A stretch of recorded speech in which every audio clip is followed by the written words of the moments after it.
A Delgado Zuleta, especialmente el Consejo de Administración de Delgado Zuleta me ha dicho que tengo un recuerdo para una persona que ha sido un nexo de unión muy importante entre el Ateneo y Delgado Zuleta, como es don Benito Rodríguez Riduejo, y me ha pedido que tengamos un recuerdo en ese sentido. Delgado Zuleta y el Ateneo tienen, digamos que, dos pilares fundamentales que les unen. Uno es evidentemente la tradición de llevar muchísimos años organizando actos, en nuestro caso haciendo vino, y en otra cosa creo que importante, que es la cultura. La cultura es algo que yo creo que es lo que nos puede salvar en un momento determinado de ser simplemente unas personas a ser algo mucho más importante, y Sanlúcar está llena de cultura, y en ese sentido agradecerle al Ateneo su constancia para mantener la cultura en Sanlúcar de Barrameda. Y ya simplemente para acabar, pues darle la bienvenida a doña Ana Morillo, nuestra delegada de Cultura, y a todos ustedes por estar en esta que es su casa de Delgado Zuleta, y que cada vez que el Ateneo necesita algo de ella, pues evidentemente aquí nos tiene a todos nosotros. Muchas gracias a todos por haber venido y buenas noches a todos.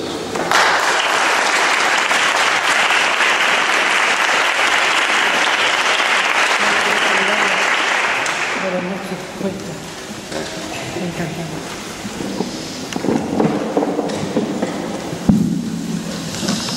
Al excelentísimo ayuntamiento en la persona de doña Ana Morillo, concejal de Cultura, y todo su equipo por su incuestionable apoyo a todas nuestras actividades. Mención especial a las bodegas Delgado Zuleta en la persona de su director general, don Jorge Pascual, que gracias a su disponibilidad y generosidad hacen posible que este acto tenga el apropiado cobijo en el marco incomparable de una bodega tan prestigiosa como es Delgado Zuleta. Gracias también a la Caixa, que sin su patrocinio sería muy difícil poder seguir adelante con esta aventura literaria a lo largo de los años. Nuestra consideración también a Chema, sonido, a Lin en la guitarra y a Antonio Monge en el cante. Y finalmente a los participantes y premiados que hacen que la ciudad carismática de Sanlúcar aumente su patrimonio cultural, siempre bajo la influencia de su río y el Parque Natural de Doñana, testigos eternos de grandes hazañas en el devenir de los tiempos. Muy pronto seremos testigos de un gran acontecimiento, 5º aniversario de la primera Vuelta al Mundo, 2019-2022. El centenario, hablo del 5º centenario. Gracias también a todos vosotros por vuestra inquebrantable fidelidad. Un año más, un año con nuevos retos, un año en el que hemos superado una vez más el techo de participantes. Este año han sido 266 escritores repartidos no solo en España y Europa, sino allende los mares, Estados Unidos, Bolivia, Argentina, Chile, Canadá, Japón, Israel y un largo etcétera, que ya nuestro secretario ampliará. Esto es un hecho maravilloso para todos nosotros, pues nuestro esfuerzo no ha sido en balde. Somos un referente ya para todos aquellos escritores consagrados o noveles que confían en la labor que estamos desarrollando. Sanlúcar, siempre Sanlúcar. La UNESCO en 1982 declaró que la cultura da al hombre la capacidad de reflexionar sobre sí mismo. Es ella la que hace de nosotros seres específicamente humanos, racionales, críticos y éticamente comprometidos. A través de ella discernimos los valores y efectuamos opciones. A través de ella el hombre se expresa, toma conciencia de sí mismo, se reconoce como un proyecto inacabado, pone en cuestión sus propias realizaciones, busca incansablemente nuevas significaciones y crea obras que lo trascienden.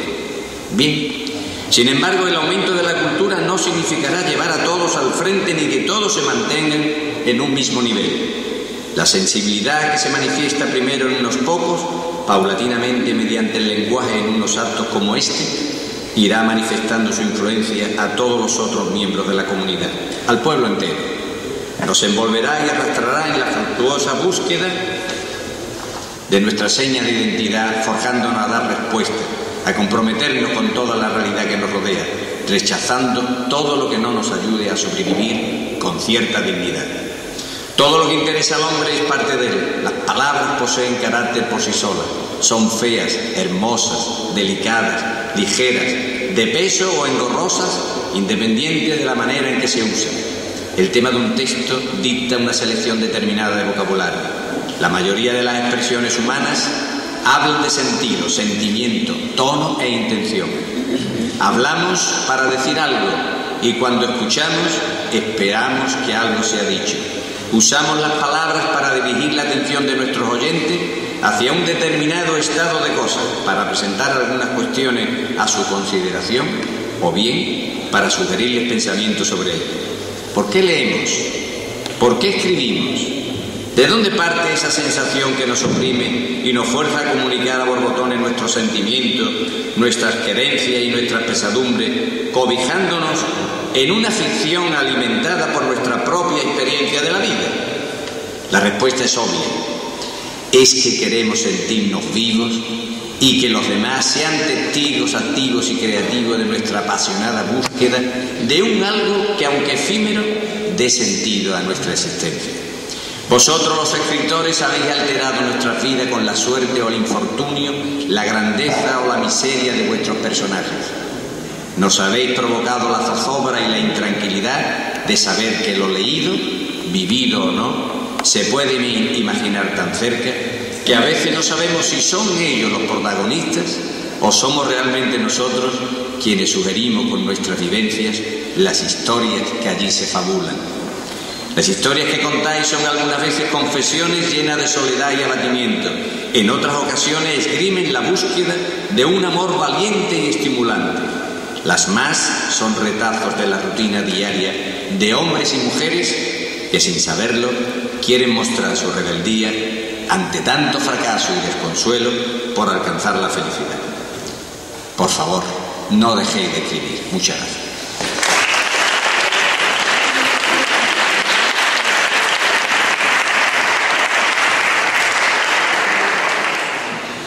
A continuación, el señor secretario del Ateneo.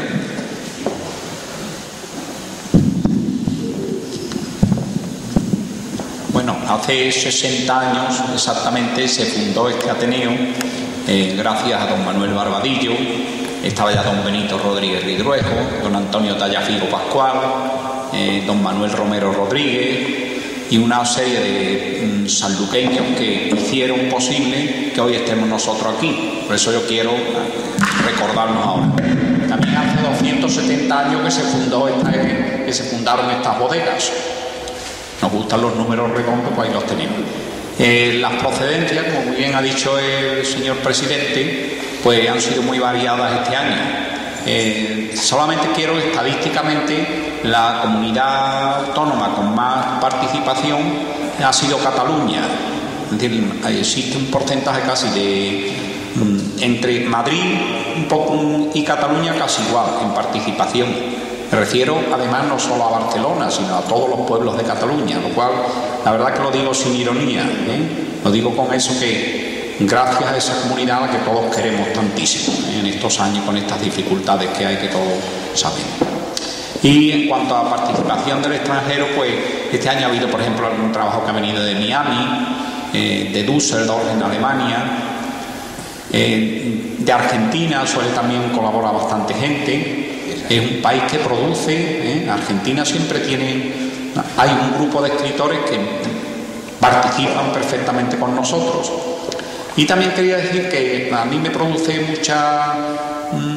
mucha emoción abrir los sobres. Tengo que ir abriendo todos los sobres de los 267 trabajos y clasificándolos, porque en cada sobre hay una historia que yo desconozco, porque yo no sé quién lo ha escrito siquiera, ni sé la procedencia, pero no sé ni quién es pero me imagino que detrás de que eso, como bien ha dicho Manolo, pues hay siempre una historia. Y también quiero aprovechar pues para agradecerle a los funcionarios de Correos, que son amabilísimos, es un servicio público que a mí por lo menos funciona perfectamente. Es decir, llevamos una serie de años y no ha habido ni una reclamación de alguien que no haya llegado a algún trabajo, que algo se haya perdido. Igualmente este año hemos podido disfrutar, antes padecíamos la cantidad de trabajo que los teníamos que guardar en nuestra casa, o el presidente o yo teníamos que guardar allí cientos de folios. Gracias al ayuntamiento y a la delegación de cultura, a los técnicos y a los trabajadores, pues ya disfrutamos de una sede modesta, pero muy bien situada en el pueblo, donde hemos podido situar físicamente lo que es toda la recepción de trabajo, las reuniones del jurado, etc.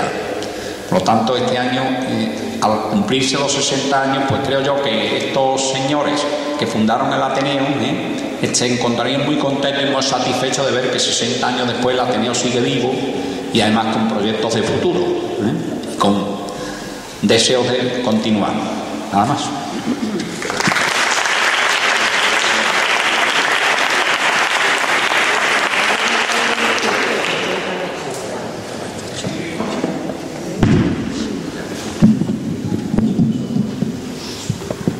A continuación, nuestro querido secretario del tribunal va a leer exactamente cómo ha quedado.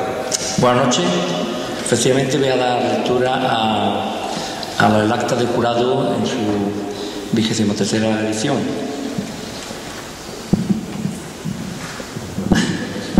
En la ciudad de Sanlúcar de Barrameda, siendo las 18:30 horas del referido día, en la sede del Ateneo, cita en Plaza de la Victoria sin número de nuestra ciudad, se reúne el jurado calificador del 23º Premio de Relatos Cortos Ateneo de Sanlúcar, organizado por este Ateneo. El jurado ha estado compuesto por los siguientes miembros: don Antonio Gómez González, don Ramón Gil Fernández Tejada, don Ramón Lagostina Canosa, don Francisco Dero García, don Javier Mogollo Galván, doña Pilar Fernández Martín, doña Trinidad Vejines Gómez, doña Rocío Martín Garrido, doña Montserrat Crespo Ramírez y don Ignacio Arrabal Monje, interviniendo como presidente don Manuel Reyes Vara y como secretario don Antonio Collado Jara, con objeto de elegir los trabajos ganadores correspondientes al año 2013, habiendo participado un total de 266 autores. Después de muchas deliberaciones, se acuerda por unanimidad del jurado conceder los siguientes premios. Primer premio, obra titulada Aquiles y las baladas del rock. Autor don Ignacio Guerrero Fuentes, Rota, Cádiz. Número de registro de entrada 147. Accesit, obra titulada Hijos de Nadie. Autor don Francisco Lobo Ríos, Málaga. Número de registro de entrada 65. Accesit, obra titulada La última foto de aquel antiguo carrete. Autor don Sergio Ferrer Rosalén, Valencia. Número de registro de entrada 148. Finalistas. Obra titulada La impronta del Expreso. Autor don Antonio Muñoz Franco, Churra, Murcia. Número de registro de entrada 137. Obra titulada La Morera Roja. Autor don Fernando Jordán Montés, Mula, Murcia. Número de registro de entrada 119. Obra titulada De amor y licantropía. Autora doña Elisa Isabel Delgado Cruz, Córdoba. Número de registro de entrada 85. Obra titulada Por los dobladillos del río. Autor don Benjamín Charro Morán, Zamora. Número de registro de entrada 260. Y no habiendo más asuntos de que tratar por el señor presidente, se levanta la sesión, extendiéndose la presente acta que como secretario certifica. Sanlúcar, 13 de febrero, etcétera, etcétera.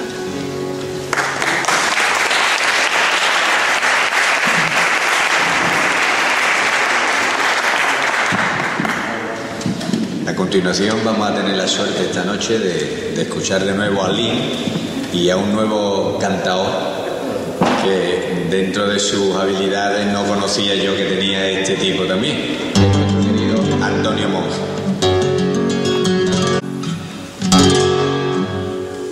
Bueno, buenas noches, un placer estar aquí con ustedes. Entonces yo voy a poner un poco la parte musical, ¿no?, de este encuentro. Y nada, voy a intentar de tocar un poco de flamenco, voy a hacer un popurrí, diría yo, ¿no?, de malagueñas, soleá, y voy a terminar un poco por bulería, ¿vale?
Espero, ahora. Seré muy breve porque yo, igual que todos ustedes, estoy deseoso de escuchar los relatos premiados, pero sí quiero hacer un par de puntualizaciones. Cuando Manolo y Joaquín me ofrecieron pertenecer al jurado de relatos cortos, para mí fue un auténtico reto, entre otras cosas porque yo, al ser médico, estas disciplinas me venían un poquito al margen. Luego, debo de reconocer que ha sido una cosa que me ha cautivado porque es una disciplina literaria que no te da tiempo a aburrirte, no te da tiempo a decir qué pesado esto, ni cuando estás entusiasmado resulta que ya el relato ha terminado. Eso es a grandes rasgos, ¿no? Otra cosa que hago mía las palabras que emplea Manolo es una forma de sentirse vivo. De hecho, cuando he estado, válgame la expresión, de corregir o valorar los relatos que se me entregaron, yo estaba deseoso de terminar mi jornada laboral para irme a casa a ver lo que me correspondía. Y es una forma, como ha dicho antes Manolo, de sentirse vivo. No me voy a extender más. Sí quiero hacer eco de unas palabras que emplea Manolo en su presentación, que es seguir animando a todos los escritores y, por último, pues ratificarme y darle enhorabuena a los premios. Muy bien.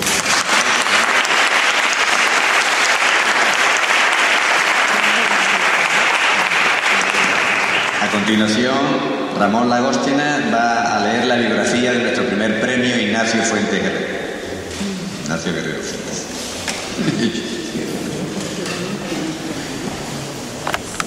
Ignacio Guerrero Fuentes. En 2006 quedó finalista con 2 relatos en el segundo premio del Liter de Literatura Fantástica. En 2007 escribe varios relatos, como El cuadro, El jardín de acónitos o La profecía del poeta inglés, todos ellos publicados en la revista Miasma. En 2008 colabora con varios relatos en la página web de Divergencia Cero. En 2011 fue finalista en el 7º certamen de novela histórica Ciudad de Valeria, con la novela La flor del heliótropo, que fue publicada en Novum Editorial. En 2013, ganador en la categoría senior del 7º concurso de relatos cortos del Ayuntamiento de Cádiz, patrocinado por el Diario de Cádiz, con su relato Momento Infinito. Finalista del primer certamen internacional de microrelatos en Primavera Cultural Árbol. Finalista del 22 certamen Domingo Santos de Literatura Fantástica. Finalista del primer certamen de relatos Isla Literaria con La Semilla. Dándole nuestra más sincera enhorabuena por el premio obtenido y animándole a que continúe deleitándonos con sus relatos. Gracias.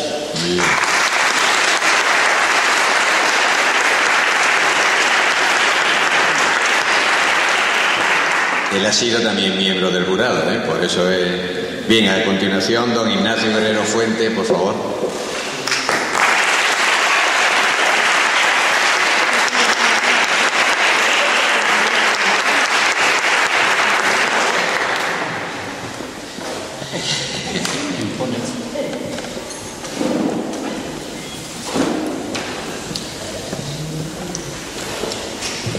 Buenas noches.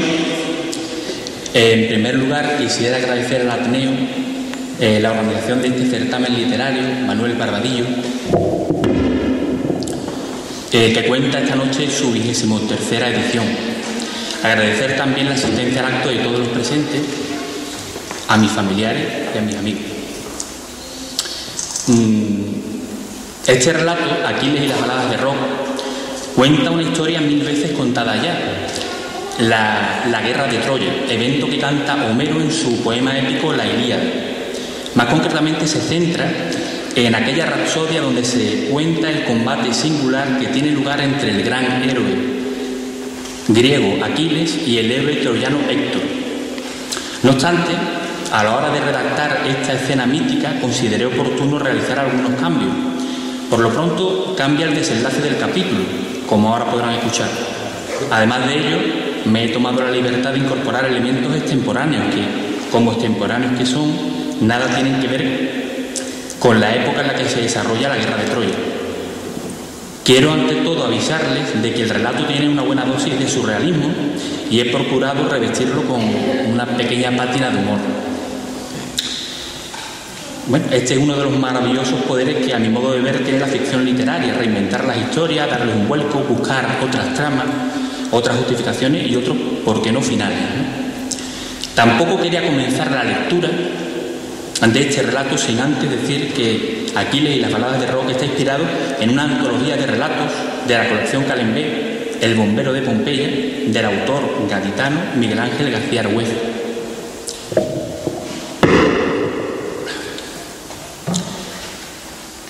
Paso a leer el relato.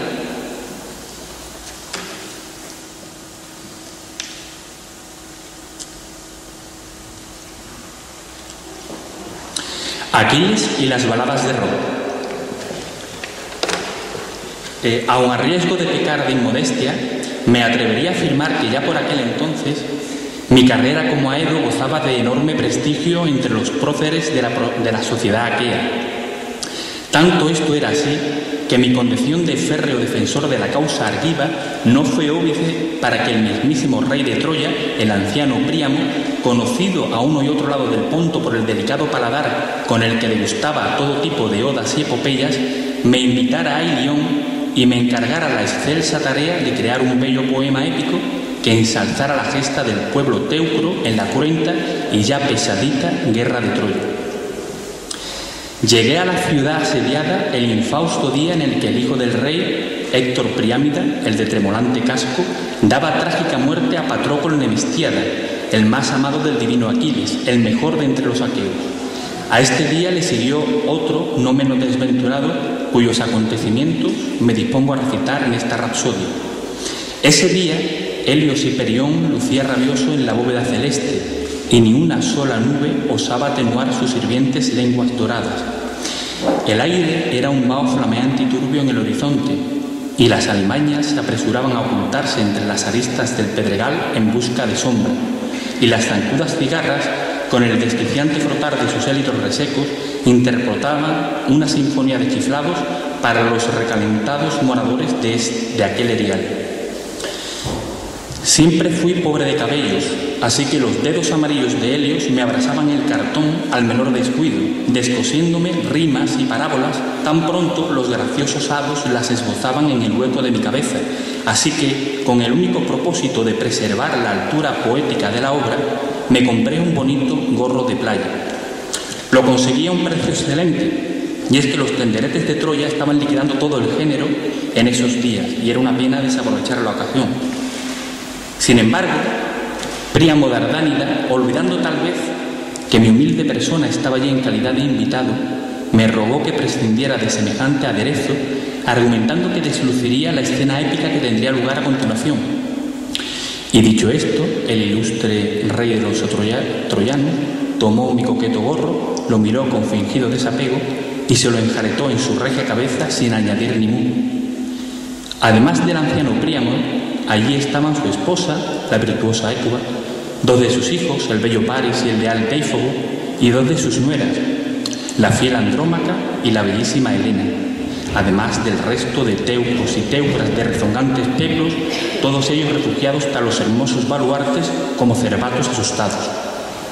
Fueron los cansados ojos del anciano los primeros en divisar en la desértica llanura, allá a lo lejos, un punto centelleante. Esa señal funesta no era otra cosa que los reflejos broncíneos del héroe argivo que se acercaba, el divino Aquiles, el de los pies ligeros. Héctor, el domador de caballos, aguardaba al aqueo a los pies de las puertas esceas. Héctor, querido hijo, arengó el rey desde la protección que le brindaba las altas murallas.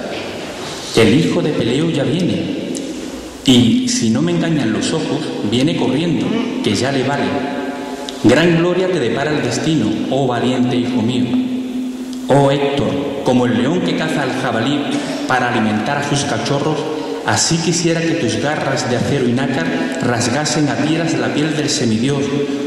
Oh noble padre rey de los teucros, interrumpió Héctor, el domador de caballos. Espera, querido hijo, déjame terminar. A ver, ¿cómo era? Sí, ya.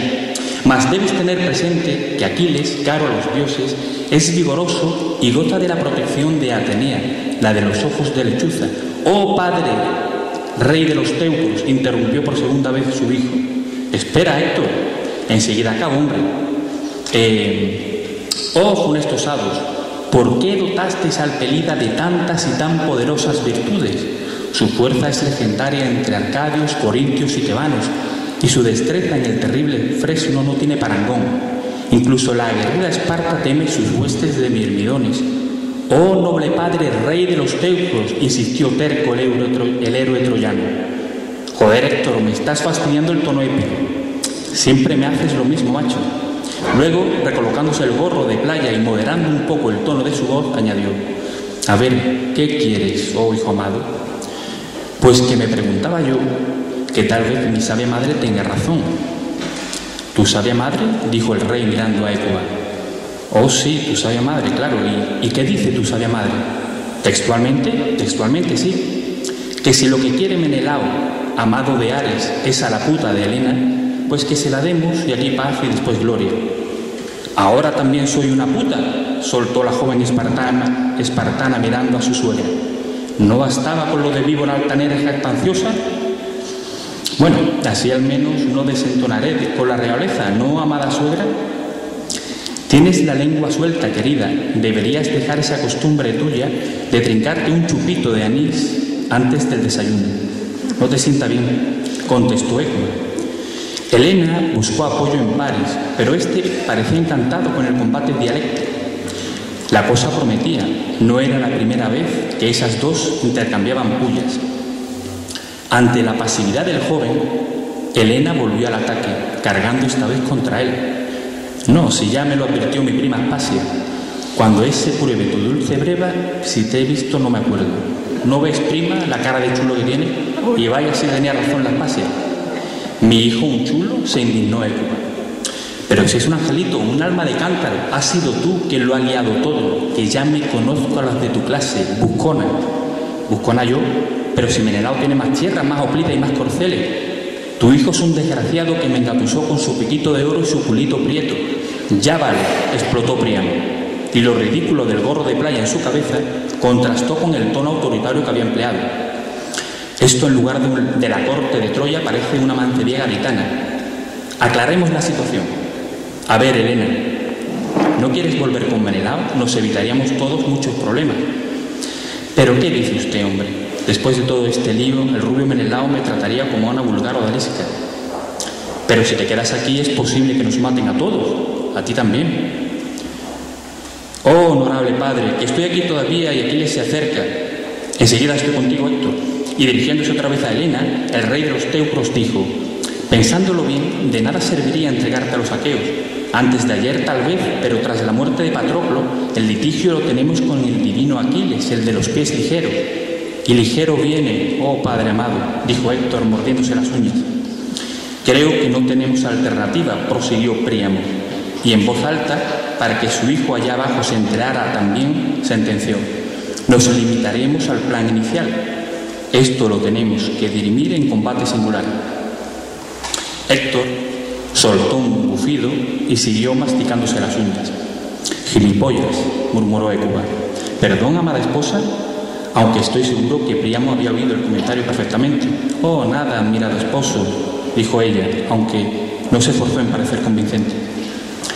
Poco después apareció allá abajo el divino Aquiles. Se detuvo a unos 20 pasos de Héctor, usando la pica de fresno cual arrimo y colocándose y cogiéndose el costado con la izquierda. Así descansó un rato después de tan esforzada carrera. En varias ocasiones comenzó a hablar, pero el esquivo aliento se lo impedía, viéndose obligado a posponer su parlamento una y otra vez. Finalmente se rebuscó con rabia en un bolsillo del faldón y tiró enérgicamente un paquete de Marlboro casi entero, una pena de tabaco.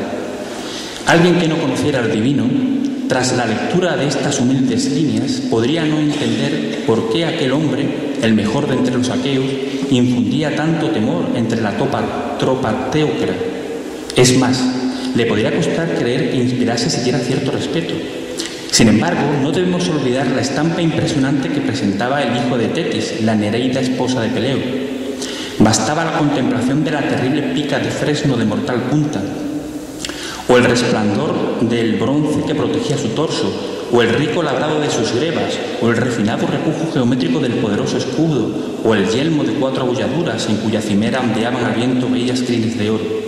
Pero aún más impresionante que todo eso eran sus hercúleos brazos y piernas, que parecían esculpidos en la mismísima fragua de Festo, su cuello de toro laconio y sus angulosas mandíbulas cual roca tracia. Se decía entre los hoplitas aqueos que acampaban en la playa junto a las cóncavas naves que hacía pilates 3 o 4 veces por semana. Estoy aquí, dice Aquiles, oh Héctor, hijo de Príamo, rey de los teucros, para vengar la muerte del esforzado hijo de Nemetrio, Patroclo, el más valiente entre los mirmidones. Y diciendo esto, una torva expresión transfiguró su de natural gracioso rostro y adoptó la pose reglamentaria para los combates singulares. Héctor Priámida agarró con fuerza su pica y su escudo. Sin embargo, con más fuerza aún temblaron sus rodillas. Cual potrillo macedonio que nace en diciembre y la debilidad de sus patas le impide ponerse de pie, así sentía Héctor sus huesos jonios. Un líquido crujío culebreó por su bajo vientre, y el kebab que había tomado al despuntar el alba amenazó con regar el interior de sus blanquitos muslos afeitados. Habida cuenta de las negras alas que sobrevolaban su pecho, Héctor se giró, alzó la mirada hacia sus familiares y gritó: «Paris, haz algo, que todo esto es culpa tuya, niñato». Y dicho esto salió corriendo, pero no al encuentro del terrible aqueo que le desafiaba, sino en dirección opuesta, siguiendo la línea de la muralla. Aquiles, en un primer momento, se quedó desconcertado, pero reaccionó muy rápido, o al menos todo lo rápido que puede hacerlo una mole de músculos como aquella, y salió corriendo tras el de tremolante casco. Como el gavilán, el ave más veloz del mundo micénico, que se cierne raudo y con vuelo fácil desde las misteriosas alturas al encuentro de la perdiz timorata, así perseguía Aquiles a Héctor.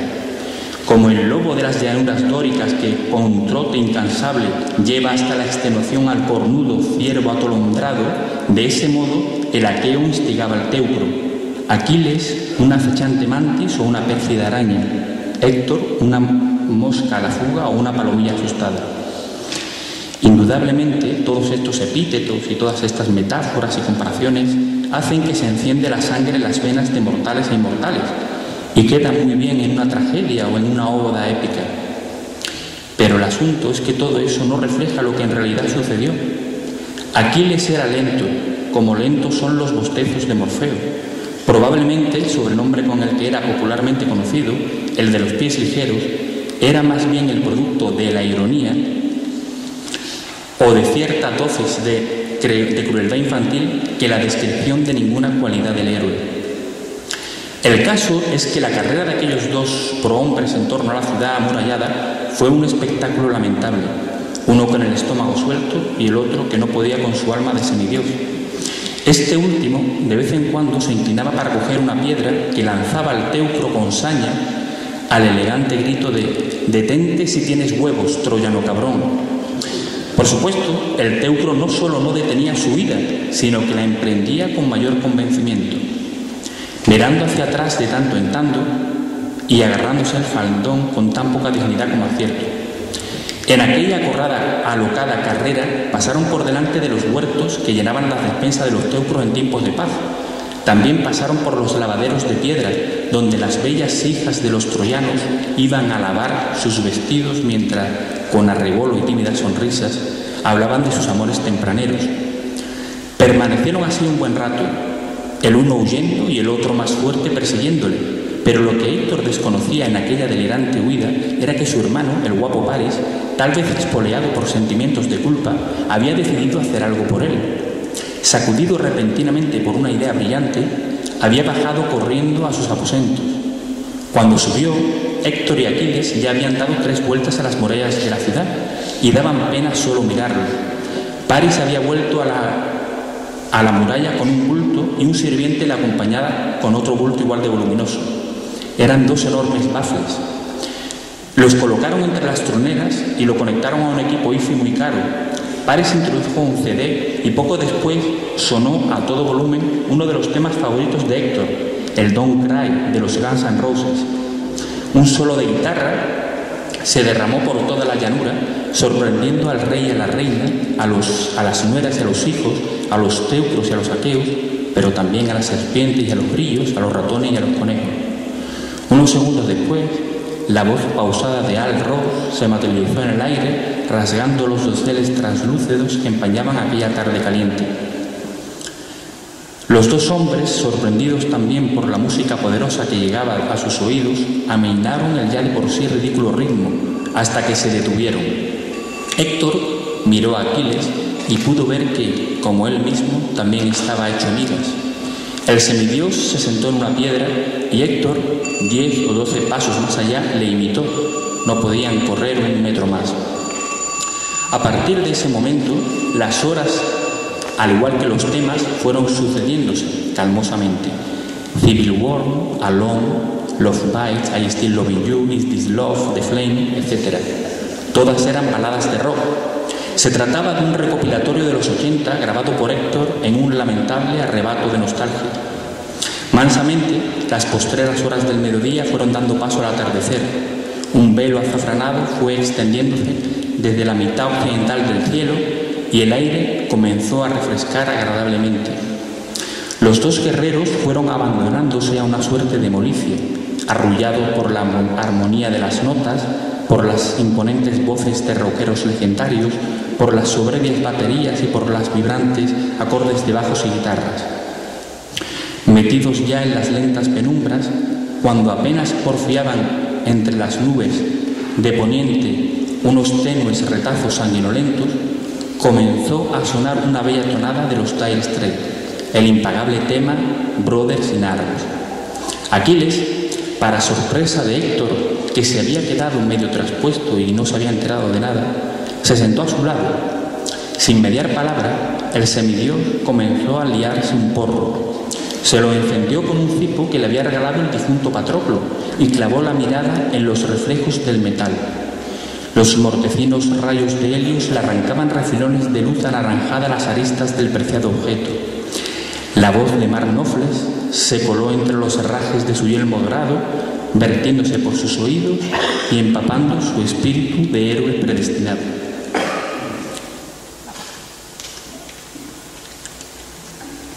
Unas diminutas lágrimas rodaron por las pétreas mejillas del aqueo. Héctor, sinceramente compungido, le transmitió un sentido pésame y los dos hombres se fundieron en un abrazo. Torpe, sí, pero tierno también. El porro comenzó a rular entre aquellos dos. Hablaron de todo, de Agamenón y lo pesadito que se ponía con las guerras, del Pánfilo de Menelao, al que siempre le vino grande la lengua percherona que era Helena, de Príamo, capaz de sacrificar a su primogénito con tal de tener su poema épico, y del joven Paris, que ya podría haber recurrido a enérgicas prácticas onanistas en lugar de liarla como lo hizo. Pero sobre todo hablaron de Patroclo, de su lealtad y de su cariño, de su fidelidad y de su último sacrificio. Los dos guerreros comenzaron la jornada como enemigos irreconciliables, pero al amanecer habían dejado de serlo. La conclusión que yo saqué de todo lo sucedido ese día fue que los hombres acaso algún día aprendan algo. Tal vez llegue un momento en la historia de la humanidad en la que las guerras no tengan cabida y las diferencias entre los pueblos se diriman al amparo de sentidas baladas de rock, mientras el dulce cannabis engolosina nuestros sentidos, calma nuestros turbios anhelos y templa nuestras lenguas insidiosas.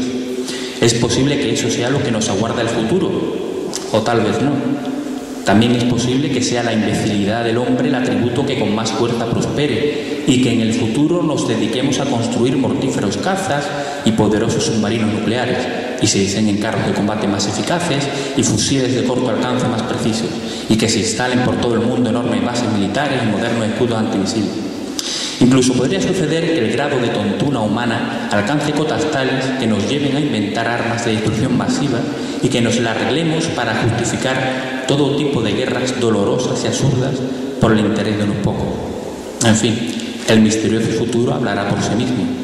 También es posible que tras leer esta rapsodia, ciertos señores, en representación de algunos lobbies que yo me sé, digan que estos acontecimientos no ocurrieron tal y como los he narrado hoy aquí, que aseguren que nunca hubo ninguna reconciliación. Tal vez estos señores, o más bien sus viperinas lenguas, digan que soy un impostor, o que me quedé dormido en la atalaya y tuve un bonito sueño, o que abuso de todo tipo de sustancias lisérgicas. ¿Qué más da? Tal vez las cosas no sucedieron así, pero ¿lo saben ellos realmente? Además, ¿no prefieren este pacífico final a aquel que escribió mi colega Homero en su ya mítico poema épico? Fin.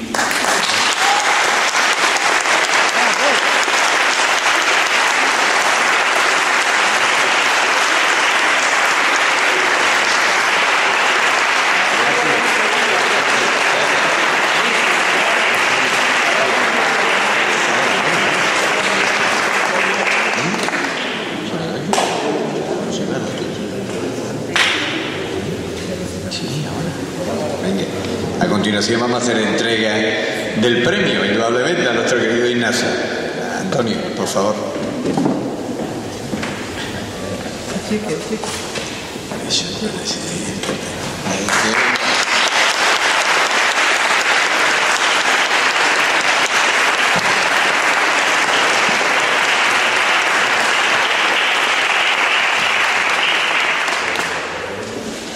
Bueno, antes de que venga el nuevo escritor, vamos a tener de nuevo a nuestro querido Lee Antonio Monge.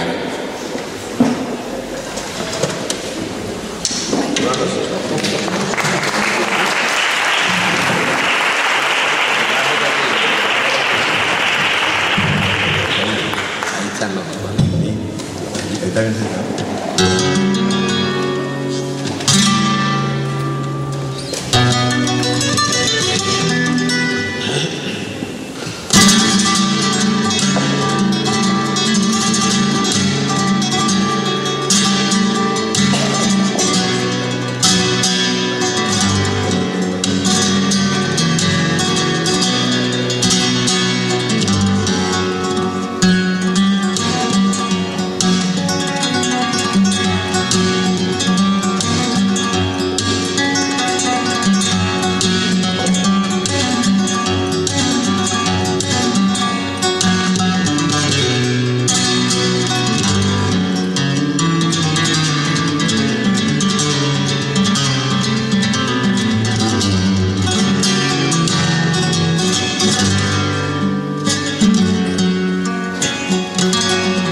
Hay un niño, le dice al padre,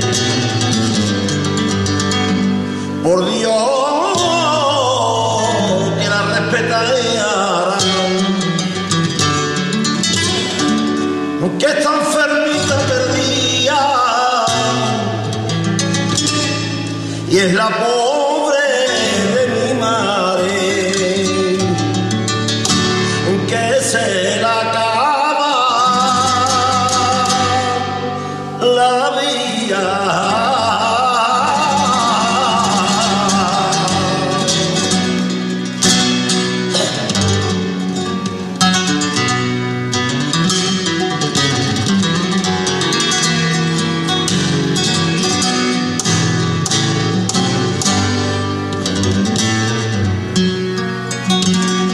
que ya no se sentó más mi brazo.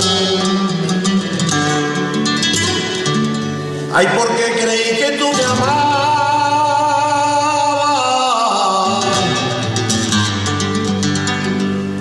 que ya no se sentó más mi brazo,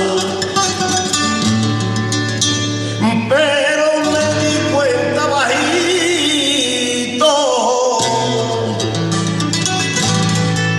que de tus labios en nombre de otro a ti te se escapaba.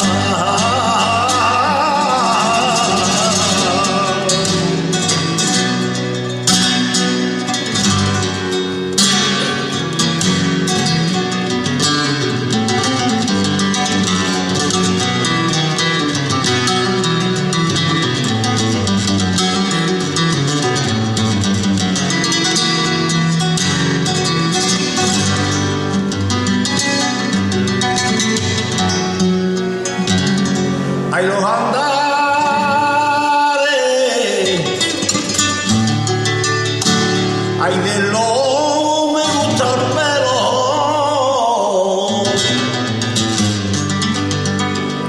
Y de jabalí los andares,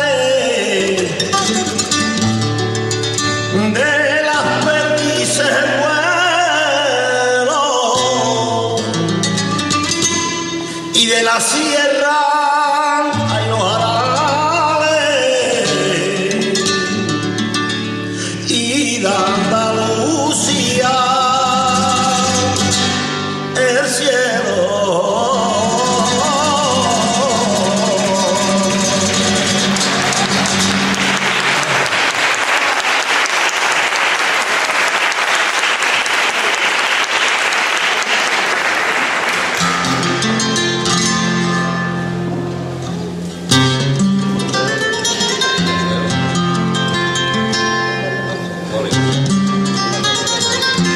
Vamos a la cosita de Mamá Caracol.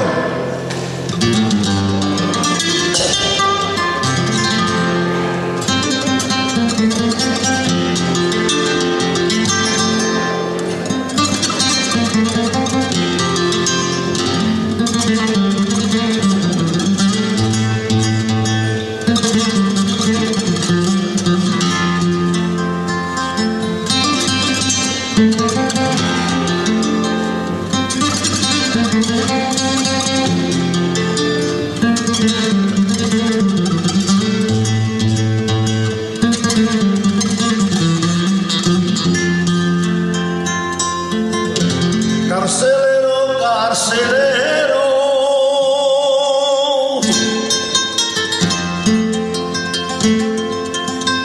carcelero, carcelero,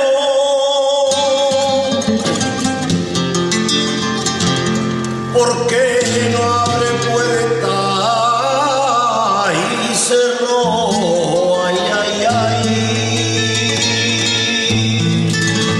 Abre puerta y cerró.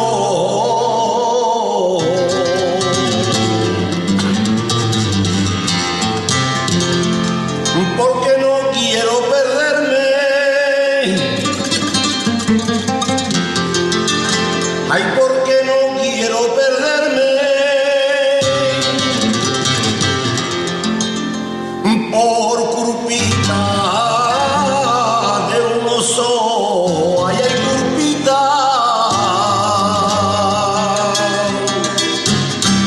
de un oso.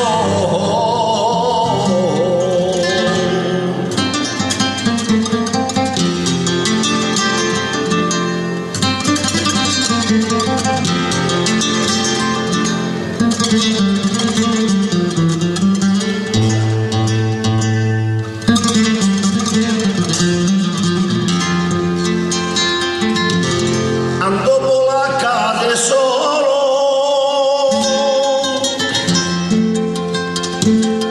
ay, yo ando por la calle solo, porque estoy atormentadito por unos celos.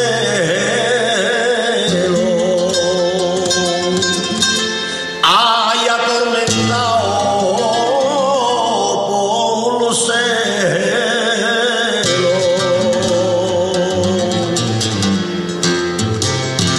porque no quiero ahogarla.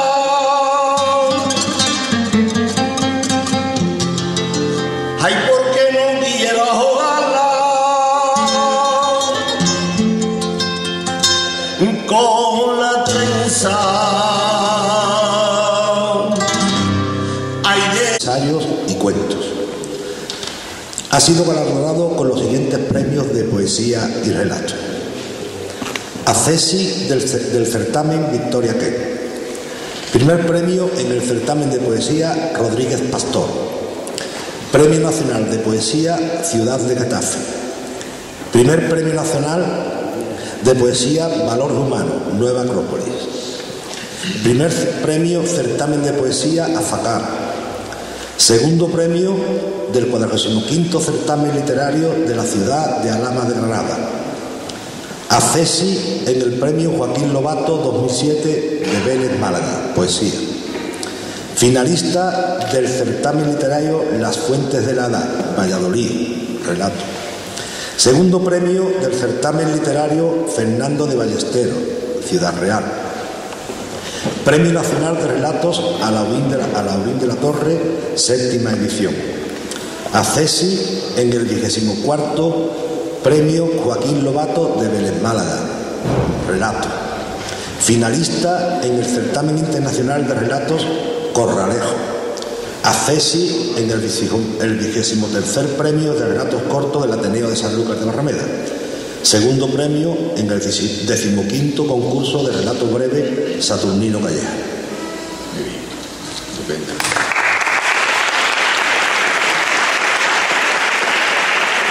Don Francisco Lobos, por favor.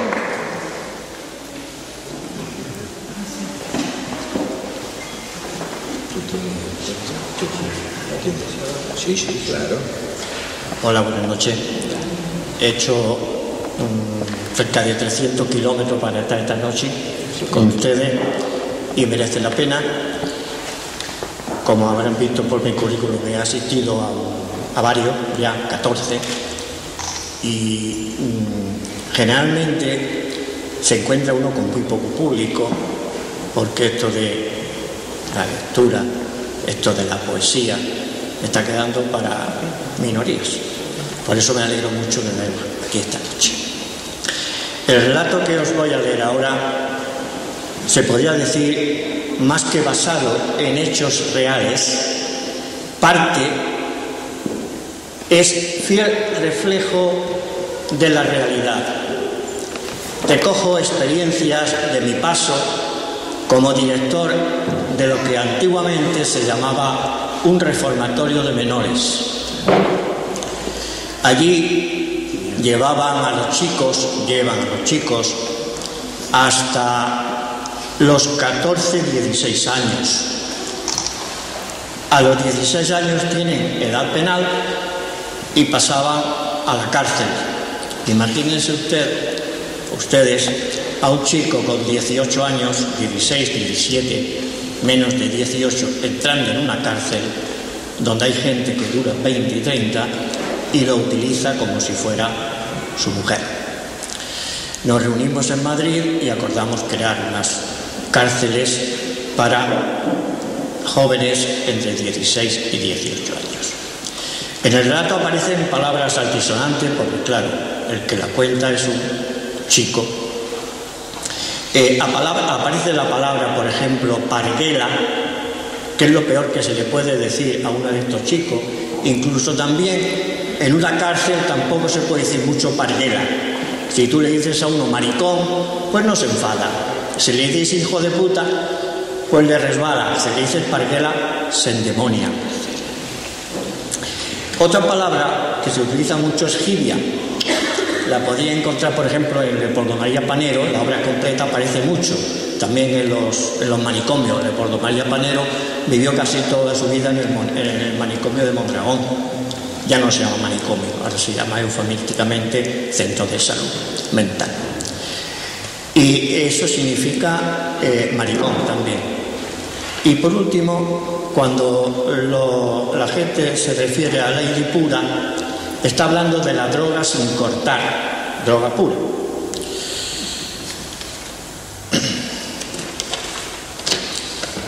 Sepan ustedes que yo, Mimón Mohamed Faciadén, soy un hijo de puta desde que nací. Hoy, a mis 33 años, no me molesta que mis amigos íntimos me lo recuerden cada vez que se dirigen a mí. Hijo de puta por aquí, tú, hijo de puta por allá. En realidad, debían de llamarme hijo de putas. Mi madre me parió en Algeciras, en su cuarto. Entonces, según dice, era una mujer bellísima de 20 años, de ojos, tez y cabellos más que negros. La llamaban la Mora, aunque era andaluza, de Alpandeire, por más señas. Trabajaba y vivía en un burdel elegante y caro en el barrio más guapo de la ciudad, junto con otras putas algo mayores que ellas, que la asistieron en el parto, y por supuesto, más feas. A mi madre se la pugnaban los clientes. Parecía una niña, Eso lo sé por unas fotos. Buenos dineros que pagaban por acostarse con ella. Incluso hubo uno que quiso retirarla después de que yo naciera, pero ella no quiso. Aquel tío se había encaprichado de mi madre y durante mucho tiempo fue su único cliente. Yo me crié en el burdel, mimado por todas las putas, que eran mis madres, algunas de ellas incluso más que la propia. Me pusieron nombre a los 10 años. Sí, a los 10. Antes no lo tuve. Me llamaban Morillo, lo que no desdecía mucho de mi rostro de piel aceitunada y ojos negros grandes y profundos como la entrada de una cueva. Me recuerdo andando por el burdel casi en cuero, jugando por el pasillo y recibiendo regalos de muchos de los tíos que yo recuerdo. Mi madre nunca tuvo ni hermanos, ni hermanas, ni padre que yo tenía. Casi tantos como clientes se dejaban caer por allí. Nunca me llevaron al colegio. Mi madre ni tan siquiera me había inscrito en el registro civil. En cuanto mis piernas pudieron llevarme a donde yo quería, viví en la calle y solo regresaba al burdel a comer y a dormir. Así durante 6 años, desde los 4 hasta los 10, hecho un golfo en que un policía avispado me vio con los estibadores del puerto en vez de en el colegio y me detuvo. Recuerdo a mi madre con los ojos húmedos el día en que me dejó en el reformatorio San Francisco de Asís, en Torremolinos. Por entonces ya no tenía tanto en clientes. La inocencia y la frescura de la juventud se le había ido, ya no parecía una niña, y en el rostro le nacieron los primeros estragos de la vida cruel y viciosa que llevaba. Ya por aquel tiempo ella acarreaba ya mucha farlopa y caballo en el cuerpo, además de cientos de monos en la espalda.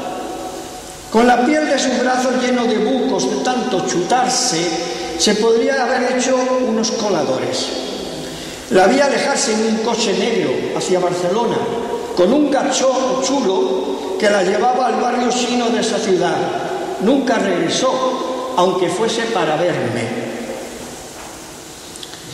Mi primer día de reformatorio también lo fue de privación de libertad. Yo me sentía como un inquieto monillo de Gibraltar metido en una jaula estrechísima, asustado y descubriendo al mismo tiempo un mundo misterioso, desconocido, aterrador y lejano. Lloré y grité a mi madre, que ya no estaba allí. Bufé, maldecí, me revolqué en el suelo de la entrada al reformatorio, eché espumarajos por la boca, se me torcieron los ojos por la rabieta, corrí hacia la calle y me refugié en el patio. La sangre se me agolpaba en los ojos. Un ángulo formado por 2 paredes era mi defensa por la retaguardia. En la carrera me había topado con una barra de hierro, con la que amenazaba a cuantos intentaban reducirme. Lloraba, me limpiaba los mocos y los sudores de la cara con el antebrazo derecho y de vez en cuando atacaba a los cuidadores que habían venido en auxilio del director, de don Aniceto. Todos, 4 o 5, me tenían acorralado en aquel ángulo del patio. Ninguno de ellos se atrevía a acercarse a mí. Yo sentía que querían arrancarme la piel y apartarme del universo conocido para adentrarme en otro terrorífico y lleno de monstruos. En esto llegaron 2 hombres, uno de ellos distinto, ya que no pude oler su temor hacia mí. Este se me acercó sin protegerse, sin tan siquiera hacerse la cuenta de que yo podía haberle dado con la barra de hierro en todo el mocho. Me desconcertó tanto que le permití que casi pegara su boca a mi oído. Con voz suave y dulcísima me dijo casi en un susurro, en mi propio idioma de golfo: no seas gilipollas, tío. ¿No ves que tienes toda la de perder? ¿Es que te vas a quedar toda la vida con la barra en la mano? Si sigue así mucho tiempo, en cuanto la dejes te llevan a un cuartucho y no sales de allí. Lo que tienes que hacer, pedazo chalao, es dejar la barra en el suelo, pedir perdón, pasar desapercibido y en cuanto a nadie te presta atención te las tiras. A este hombre lo comprendí. Le di la barra y entre jipido pedí perdón al director.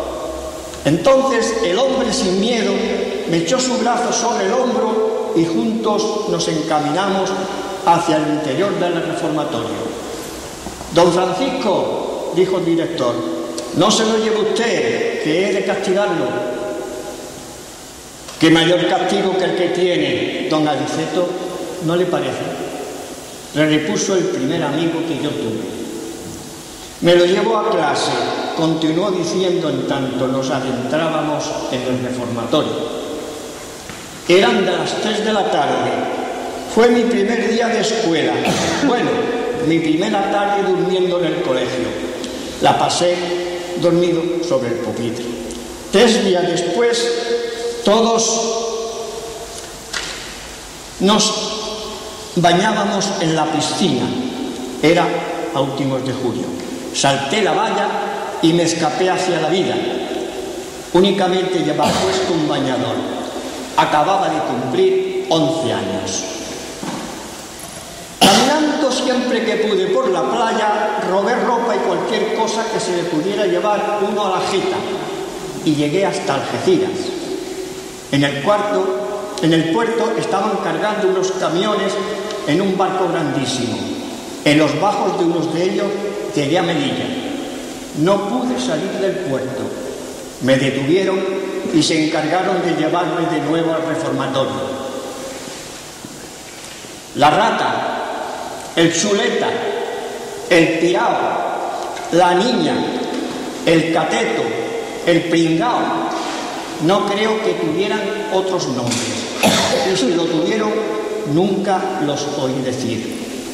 Fueron mis colegas de reformatorio, niños en protección unos, delincuentes lo que más. Éramos los hijos de nadie, de prostitutas anónimas, desheredados del mundo a la espera de crecer lo suficiente para entrar en prisión. Habíamos sido elegidos por el destino para ser delincuentes, desgraciados sin metas ni objetivos en la miserable existencia que nos aguardaba. Éramos la escoria aún virgen de la sociedad, los cachorros de la miseria, las calles y las chabolas, la fruta podrida apenas abortada del árbol de la vida. Pero también amábamos, aunque fuese con un amor primitivo y egocéntrico, dando que nadie nos había amado a nosotros y desconocíamos el verdadero significado de este vocablo. Sentíamos la necesidad de ser libres, de poder dar rienda suelta a nuestros bajos instintos, tal vez estos heredados o acaso no conducidos hacia la rectitud por nadie. Pero sobremanera, en todos nosotros descollaba el deseo de ser amados por una madre. ¡Ay Dios! ¿Cuánto necesitábamos el amor de una madre? Que noches tan terroríficas de soledad, llantos y orines en la cama. ¿Qué necesidad de una mano acariciadora o de un beso de buenas noches? La rata parecía que montase a caballo, mismamente un chimpancé andando. Según decía, se partió ambas piernas al saltar desde el segundo piso de un reformatorio para escaparse, por lo que se dio un costalazo contra el suelo y se quedó zambo. Él tenía 13 o 14 años cuando lo conocí, un cuerpo mal formado, seguramente por haber pasado hambre y mucha necesidad de alguien que lo amase. Si yo pudiese tener un hermano o un padre que me quisiera, me decía. Su madre había muerto el invierno anterior. Yo lo oí llorar durante muchas noches en silencio, mientras los otros dormían. La primera ocasión en que esto sucedió, me acerqué a él para consolarlo. Me pidió que lo abrazara. Es que no tengo a nadie, molo. Tú al menos tienes madre, me dijo, mientras ambos llorábamos. No le contesté, para lo que me sirve la mía, rata, nunca viene a verme, nunca me quiso. Nos dormimos juntos, abrazados. La niña era una jibia. Piensen ustedes en su mote y en lo peor. Ya se pueden imaginar a qué se dedicaba. El pobre amaba a uno de nosotros. Lo mejor era lo del cateto. Lo trajeron los picoletos cuando finalizaba el curso. Parecía un perrillo asustado. Tenía 13 años. Había matado al hijo de un teniente de los Maderos, de un disparo en el pecho. El caso fue que la hermana del cateto estaba en su campo, cerca de la carretera, tan guapa a sus 15 años, cuando pasó por allí en un coche el niñato ese, el hijo del teniente, con otros 2 amigos. Se bajaron. Al niñato se le empalmó y quiso follarse a la niña, así que ésta salió corriendo y chillando hacia su casa. Cuando llegó, entró y cerró la puerta con una tranca. Dentro estaba su hermano, el cateto. Los 3 niñatos abrieron la puerta del cortijo a patadas. El primero en entrar fue el hijo del teniente, también el primero en salir, con un agujero en el pecho que echaba chorros de sangre y también humo. El cateto se lo hizo con la escopeta de su padre. Don Francisco, un maestro joven y con apariencia de ser un colega más de nosotros, se empeñaba a enseñarme a leer y a escribir, y yo en contrariarlo. Algunas tardes, casi siempre de primavera, nos ponía en fila y nos hacía jurar a él y a los demás de la clase que no nos íbamos a escapar. Terminado el solemne acto del juramento, salíamos del reformatorio, éramos 10 u 11. No puedo precisar el número porque uno salía y otro entraba. Tomamos un autobús hacia Málaga y nos llevaba a su casa, donde su mujer nos esperaba con chocolate recién hecho, dulces y galletas. Nunca se escapó ninguno de nosotros en esas circunstancias. Algunas veces, en otoño, nos llevaba a explorar unas cuevas. Viví en su casa durante unas vacaciones de Navidad, porque el reformatorio se quedó vacío de niños e incluso habían encontrado acomodo durante esos días para la rata. Se puso más contento el pobre, me refiero a la rata. Al final del primer año del reformatorio, yo estaba taloso de estar allí. Era principio de junio y estábamos en el recreo. Me entró la picar y salí corriendo hacia la valla, que era de alta no más de 1,5 metros, y la salté. Desde la calle me despedí del maestro, que me llamaba. No le hice caso. ¡Rata, rata parguela! ¡Mamona! ¿Me vas a dejar solo?, grité yo después a la rata. Parguela era el mayor insulto que podíamos proferir. Hijo de puta no molestaba a nadie que no fuese un cuidador. La rata corrió, entonces saltó la valla y juntos nos adentramos en la libertad. Aquel día no pudimos comer. Dormimos en el pinar que rodea el reformatorio para no ser visto por la pasma. Amanecimos hambrientos y con ganas de lío. A las 11 de la mañana estábamos en la puerta del Banco Santander, a la caza de alguna vieja rica. A las 12 entró en el banco una que nos pareció la idónea. Así fue. Sacó un buen fajo de billetes que metió en un bolso de la playa que llevaba. Tras de ellas llegamos a la playa del Bajondillo. Aún veo a la vieja gritando y corriendo tras de nosotros por la arena, desnuda si no fuese por la braga del bikini, con las tetas saltándole hasta casi darle en la cara, algo así como los pellejos de 2 berenjenas dando brinca ante ella. Aquel día comimos gamba, queso y jamón bueno, y lo vamos una moto. Sí, eso fue, una moto. El anochecer nos llegaba en Estepona, allí compramos chocolate de comer y 3 botellas de champán del bueno. El tabernero, no digo que era francés. Fue la primera vez que me emborraché. A la mañana del día siguiente seguimos hacia Algeciras.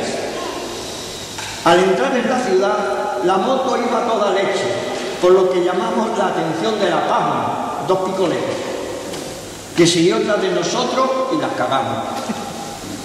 Corríamos más, corríamos llenos de alegría, riendo, guaseándonos de ellos, hasta dar con un puerto callejero de churro. No veas la que siguió.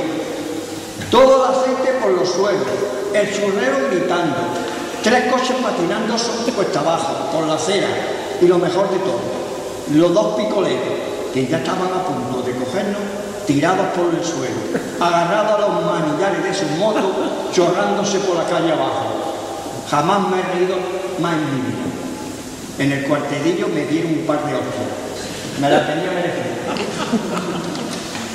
Don Francisco me recibió de uñas, con el rostro grave, lleno de reproches. No me dijo nada, no me miró, me ignoró, y eso me dolió más que si me hubiese hartado a su papa. Me causó mucho dolor su manera de comportarse conmigo los días siguientes. Supe que lo había decepcionado. Al mes y pico de iniciarse el nuevo curso, la pasma trajo a Jorge. Que yo recuerde, era el único que no tenía mote. Se libró de ir a la cárcel por unos días. Si hubiese tenido los 16 cumplidos, allí le hubieran puesto el culo como un bebedero de pato. Le faltaba menos de un mes para cumplir los 16 y ya era un asesino. Había vivido con su hermano y su abuela en Barcelona, donde formaba parte de una banda dedicada a robar a viejas. Él y su hermano, de 9 años, entraron en la secretaría del colegio en que estaban para robar la recaudación del comedor. Ya la tenían en su poder cuando fueron sorprendidos por el director del centro. El hermano de Jorge sacó entonces una pipa de fogueo con la que apuntó el maestro para cagarlo, pero no lo asustó y este lo cogió por un brazo.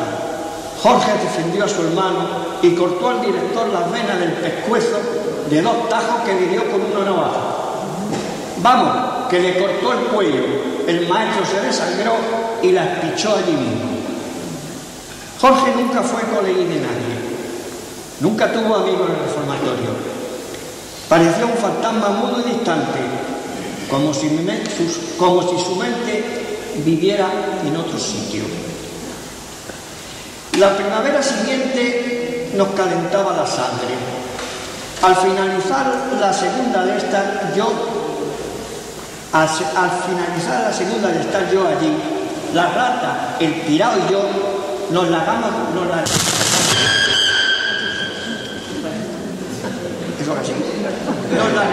reformatorio. También iba a venir con nosotros el cateto, pero lo mandaron para casa unos días antes. Al día siguiente de escaparnos, ya teníamos un coche que un pariel había dejado con las llaves puestas ante un kiosco donde compraba un periódico. Joder, cómo le rugía al bólido el motor por las calles de Torremolinos. A más de 100 kilómetros íbamos hacia Algeciras. Un coche patrulla de los Perrillas nos impidió el paso a menos de 1 kilómetro del reformatorio, cerca de Los Olivos. Así que un tronco, salto de la mediana, unos conductores que nos llamaban hijos de puta y a todo coche en dirección contraria. El coche de los Perrillas, al que se vio otro de los Tricornios, comparado con el nuestro, era una mierda. También el de los Picoletos, bien lejos que lo dejaba. Conducía la rata. Yo no sabía conducir, ni él tampoco. El tirado chillaba. Joder, rata, que nos lleva hacia Granada, dije.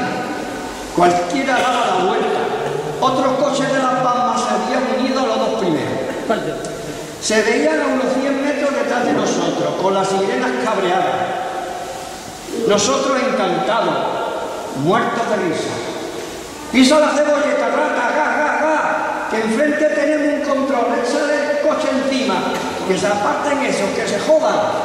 Gritaba el pirado, que estaba chaveta como loco por la elección, a la salida de Málaga, pasar la represa el limosnero.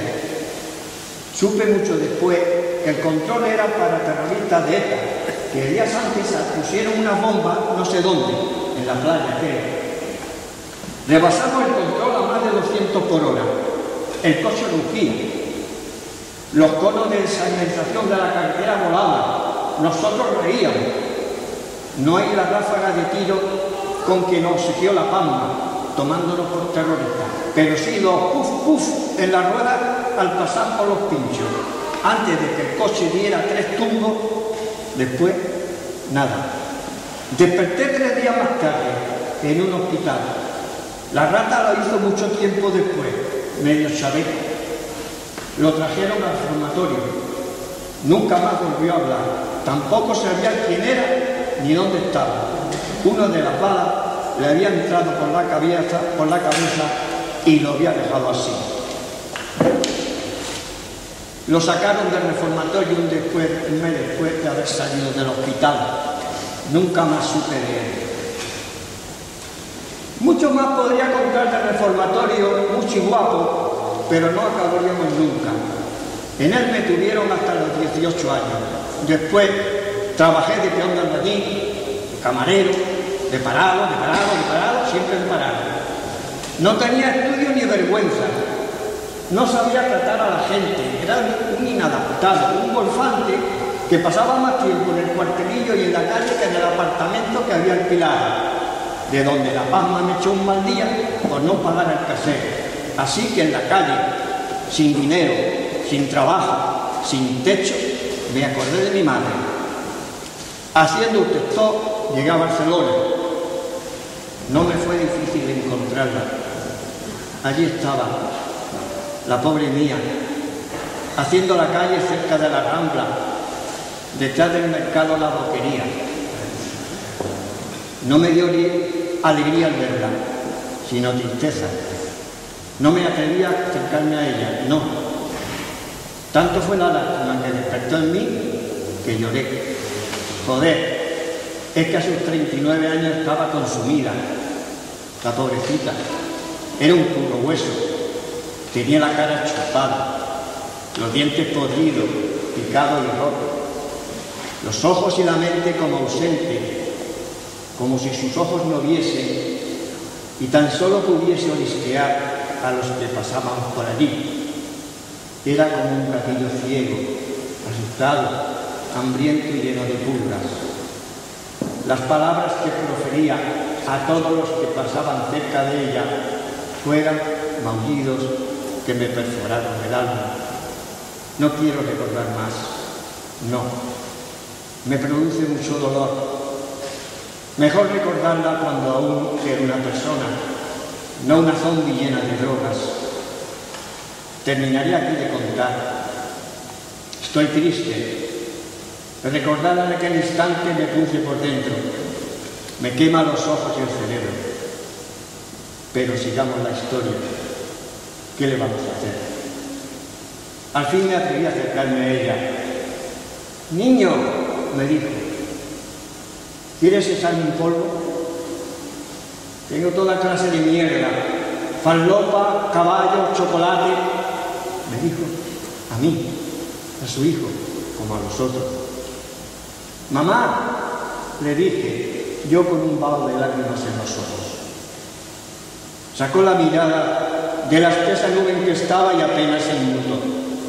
Falopa, chocolate, continuó diciendo, como si fuese un autómata. Se nos acercó un chulo con malas intenciones, al que le partí los morros de un cabezazo. Llevé a mi madre haciéndola creer que era un cliente en busca de sexo a la pensión donde trabajaba. De allí, prometiéndole droga a Algeciras. El dinero para el viaje lo procuré robando un par de turistas. No podía quedarme en Barcelona, tenía que poner tierra por medio. El chulo. Mi pobre madre murió 2 meses después. La enterraron por caridad. Mejor no recordar. Permítanme que eluda esta parte de la historia. Yo buscaba un sitio en el mundo, algo para llenarme la boca, un lugar decente para dormir. Estaba solo, sin nadie, sin conocidos, en la calle, sin trabajo, hambriento, sucio. ¿Quién se la iba a dar empleo a un muchacho de tales condiciones, mal vestido? Me acordé de la rata y deseé que un mal huracán me dejase tan sonado como a él. Regresé al reformatorio buscando calor humano, pero allí ya no me quisieron. Tan solo don Francisco se alegró de verme y me dio 1000 pesetas. Un día que yo buscaba trabajo en Algeciras, me topé de cara con un hombre cuya figura me resultaba conocida. Lo volví a ver al día siguiente, tras de mí. Será una gilia que busca algo conmigo, pensé. Entonces di la cuenta que ese hombre llevaba varios días buscándome y rondándome. Me detuve y él se me acercó. «Tú eres el hijo de Fátima, la mora, ¿verdad?», me preguntó. Yo me asusté. O era un poli, por lo del robo, o uno de la banda del Chulo que tumbé en Barcelona. Seguramente lo segundo, porque el hombre que tenía enfrente de mí era moro. No le respondí e hice intención de alejarme de él. Entonces me cogió por el brazo y me pidió que viviera en su casa. Joder, mejor una gilia que morirse uno de hambre. Miré con este, que parece tener pasta, por lo menos hasta que me dé comer. A ver, ¿qué pasa?, pensé. Oye, ¿puedes invitarme un bocadillo, aunque sea de mortadela?, le pregunté. Joder, si tenía pasta el tío. En un Mercedes me llevó un chalet de Marbella, in the Golden Mile. En realidad no era un chalet, sino 2 unidos y una pequeña casita en la entrada, la de los sirvientes, todo rodeado de jardines con piscina, 2 en un terreno muy grande. Me presentó a María Sepúlveda, su esposa, que puso malos ojos nada más verme y me miró con repugnancia, cuando yo me hacía ilusiones de que ella podría ser mi anhelada madre. Me instalaron en el chalet más pequeño. Pronto me conformé a mi nueva vida, sin que yo supiese por qué aquel hombre llamado Yusuf, que no era maricón, sino sirio, me hizo rico de la noche a la mañana. Me puso un profesor, aprobé la básica, hice el bachillerato, me saqué el carnet de conducir, me regaló un BMW muy guapo y también una tarjeta que siempre tenía crédito. Toma ya, de golfo, hijo de puta millonario. Un paraíso si no fuese por María Sepúlveda, que me odiaba y me recordaba a cada instante quién era yo.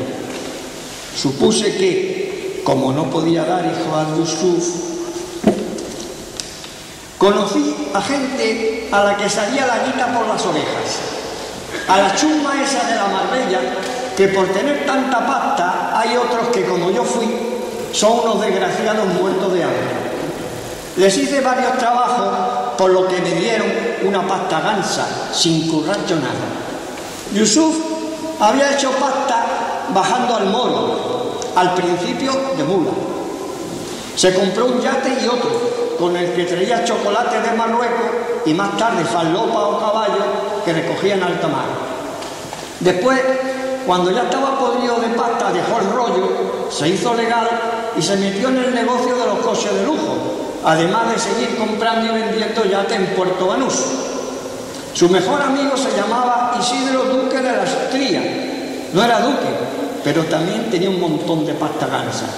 Yusuf me presentó a su familia como si yo fuese su sobrino. Zoraida, hija de Isidro, era por aquel tiempo una niña por la que yo hubiese conquistado todo un país. Nunca antes había sentido yo tanta necesidad de niña, quiero decir de hembra, no la de reformatorio, de amor, de una sonrisa de mujer. Ella tenía 17 años, era una señorita de esas de alto estándar, sabía inglés, se iba a matricular en una de esas universidades de Inglaterra, alternaba con pringaos tan ricos como ella, tenía un cuerpo, ay Dios mío, y yo, un golfo hijo de puta, con una piel que no era mía. me engaña, una farsa que apenas sabía hablar con ella. A veces entre la basura nace una flor. Así que también nació en mí un sentimiento que me era desconocido. Estaba colgado por ella. Ella era el aire pura que me había entrado por los ojos en vez de por la nariz para dejarme en un mono continuo. Lo más incomprensible fue que se enamorase de mí. Juntos conocimos el sexo por vez primera y el odio de sus padres hacia mí el día en que me pillaron encima de ella, los dos desnudos. No esperaron al inicio del curso en la universidad, la ida en la que el recuerdo de Zoraida era mi única espina.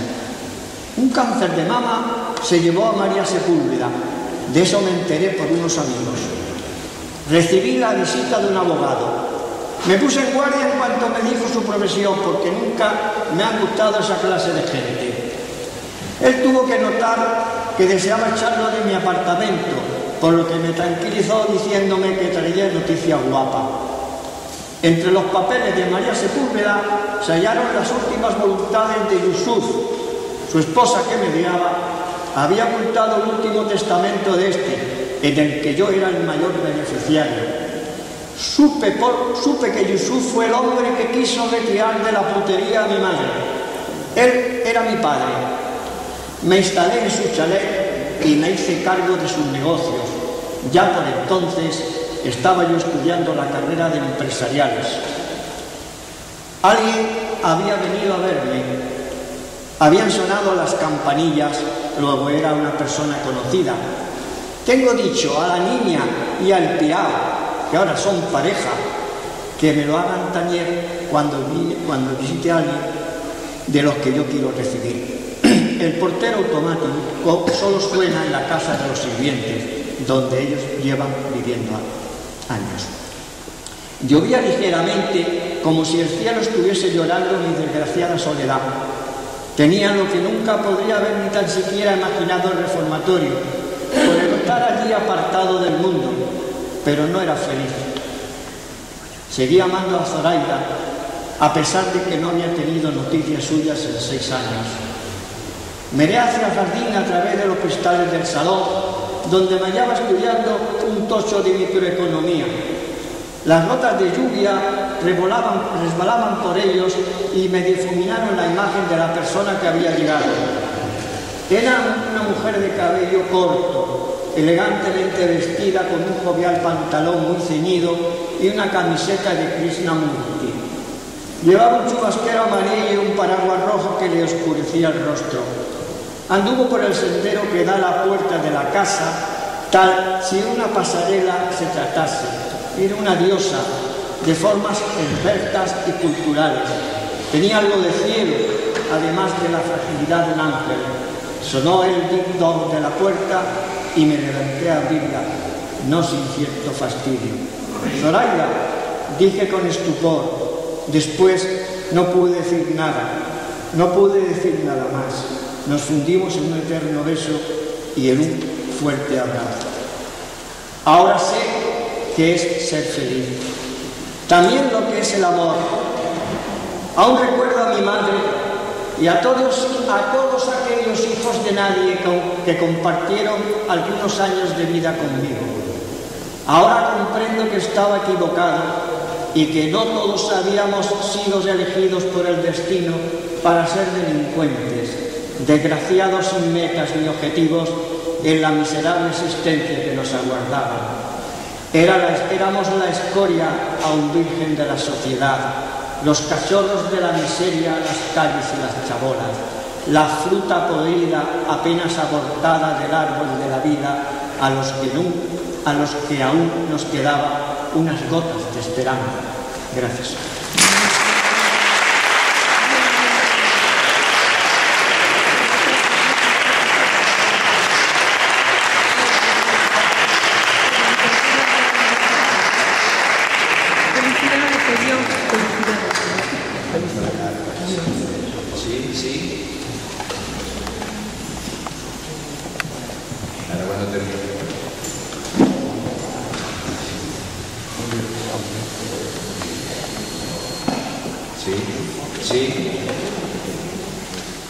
¿Se oye ya?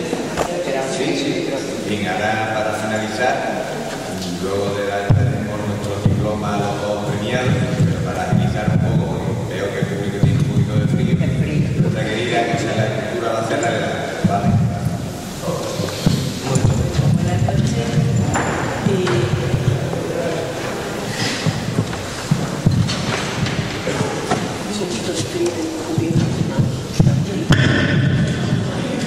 Gracias. Bueno, buenas noches. Yo simplemente quiero agradecer a la bodega del Gaozuleta, a través de la persona de Jorge Pascual, por esa amabilidad con que siempre nos acogen en esta casa y por cómo colabora con la cultura y con todas aquellas asociaciones que así se lo piden. Gracias. Y quiero también felicitar, como no, a los premiados por este rato que nos han hecho pasar. Hemos hecho 2 viajes fantásticos a la guerra de Troya, una guerra muy particular que hemos contemplado, y luego un viaje también por una historia sórdida y fuerte que también está ahí y que muchas veces olvidamos, pero que la literatura es así, nos hace vivir momentos fantásticos, nos evade, nos lleva a las raíces más duras de nuestro propio ser y nos hace crecer y ser más personas, como antes también se ha dicho. Por eso quiero felicitar especialmente en el día de hoy al Ateneo por la labor que realizan, por la cultura, por mantenerla, por hacerla crecer y llegar a cada rincón de nuestra ciudad. Y también hoy hemos visto que no solo a nuestra ciudad, sino que, bueno, pues llegamos casi a todo el mundo. Ha habido más de 200 candidatos, hay muchísima gente que ha participado. Luego este certamen está más vivo que nunca, y yo espero que siga vivo, que siga latente, que cada vez participen más personas, se animen a escribir y a crecer y a hacernos crecer a nosotros y a disfrutar de sus relatos, y al Ateneo, como no, a seguir trabajando y luchando por la cultura y por el enriquecimiento de todos. Desde el Ayuntamiento y a través de la Delegación de Cultura, la mano sigue tendida como ha estado hasta ahora para todo aquello que queráis hacer y para todo lo que esté en nuestra mano, porque precisamente compartimos el objetivo. Así es que mucho ánimo y enhorabuena.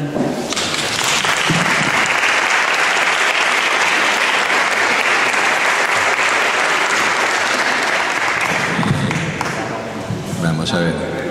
¿Y tú el otro? Diploma, por favor. Don Francisco Lobo, ¿puede aparecer un momentito, por favor? Bien, y ahora, para finalizar, vamos a castigarnos un poco con los buenos caldos que cobija aquí la bodega del Gaozuleta. Muchas gracias otra vez, y la próxima semana tenemos el día 21 en la bodega Argüeso la presentación de un libro, Jardín Prohibido, de Luis de la Rosa, que está aquí entre nosotros, y el día 28 otro libro, Tú mi vida, de una sanluqueña también, María Vega, también en la misma bodega a las 8 de la tarde. Muchas gracias. Ay, perdón. Y hay una cosa muy original. Perdona. El día 22, sábado, a las 8 de la tarde, en la Hermandad del Rocío, unos carrozas van a presentar una obra literaria, un teatro leído, que será 12 hombres sin piedad. Espero que estén allí con nosotros. Muchas gracias.